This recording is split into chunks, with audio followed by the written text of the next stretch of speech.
Praise the lord. ఉదయకాలపు వాగ్దానం కొరకు ఎదురు చూస్తున్న ప్రియ సహోదరులకు క్రీస్తు ప్రభు నామం పేరట వందనాలు మరియు శుభోదయం. అనుదిన వాగ్దానాన్ని దయచేస్తూ మరి ఒక ఆరాధనా దినంలో మనల్ని ప్రవేశపెట్టిన దేవునికి స్తోత్రాలు. నేటి వాగ్దానం కీర్తనల గ్రంథం 25వ అధ్యాయం 15వ వచనం. నా కనుదృష్టి ఎల్లప్పుడూ యెహోవా వైపునకే తిరిగి ఉన్నది. ఆయన నా పాదములను వలలో నుండి విడిపించును. మనం ఈ లోకంలో అపవాది భయంకరత్వం మధ్య బ్రతుకుతున్నాం. మనం ఈ లోకంలో మనుషులుగా ఉన్నాం కదా. అయితే అపవాది ఈ లోకాన్ని బలాత్కారంతో నింపివేశాడు. ఎవరిని మింగుదునా అని తిరుగుతున్నాడు. హబక్కుకు గ్రంథంలో అంటాడు, అపవాది మనుషులను పక్షుల్లా చేపల్లా చూస్తున్నాడట. చేపలను వలలు వేసి పట్టుకుంటారు, పక్షులను బురులు ఒగ్గి వలలు వేసి పట్టుకుంటారు. అదేవిధంగా అపవాది మనుషులను ఉరులతో వలలతో పట్టుకుంటాడు. చాలామంది వాటికి దొరికిపోతున్నారు. రకరకాల శోధనల చేత, వ్యసనాల చేత, లోపాల చేత, పాపాల చేత ఆ వలల్లో చిక్కుకుపోయి అర్ధాంతరంగా వారి జీవితాలు ముగిసిపోతున్నాయి.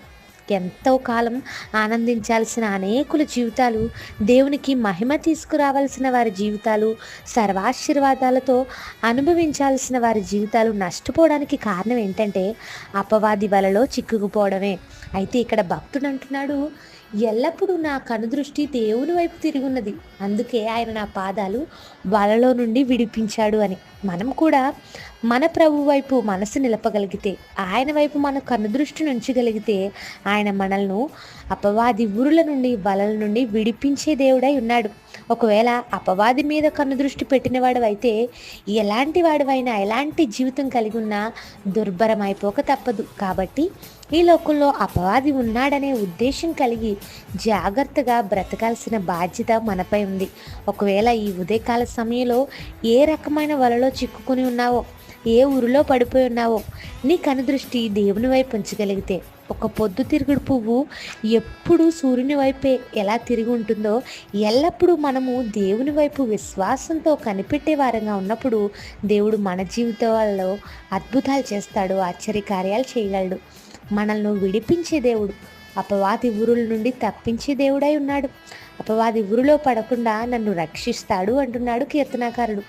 నీవు వాడి వలలో చిక్కుకోకుండా నిన్ను భద్రపరిచే దేవుడు నీ దేవుడు. వేటగాని ఊరిలో నుండి ఆయన నన్ను విడిపించును, దొంగ ఊబిలో పడిపోకుండా నన్ను తప్పించును అంటాడు మరొక చోట. వేటగాడు అంటే అపవాదికే సాదృశ్యంగా ఉన్నాడు.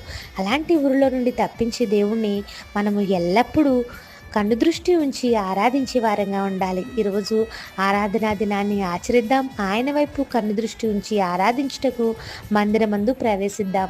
ఈ రోజంతా ఈ వాగ్దానం ఆధారం చేసుకుని ప్రార్థించండి. ప్రార్థన. ప్రేమగల మా తండ్రి, మాతో మాట్లాడిన మాటలు బట్టి స్తోత్రాలు. ఈ లోకంలో ఎవరిని మిరుగుదునా అని తిరిగే అపవాది వేటగాడు మా కొరకు ఉన్నాడని ఎరిగి నీ వైపు ఎల్లప్పుడూ కనుదృష్టి నిలిపేవారముగా, ఊరి నుండి వాళ్ళ నుండి తప్పించబడేవారముగా, మమ్మల్ని భద్రము చేయువాడుగా నీవు ఉన్నావని నమ్ముచున్నాం. మా ప్రభు మమ్మల్ని హెచ్చరించిన మాటలు బట్టి స్తోత్రాలు. దినమంతా మా ప్రియులను ఈ వాగ్దానం ద్వారా బలపరచండి. క్రీస్తు ప్రభు నామంలో అడుగుచున్నాను తండ్రి. Amen. Have a blessed day. Thank you all. God bless us.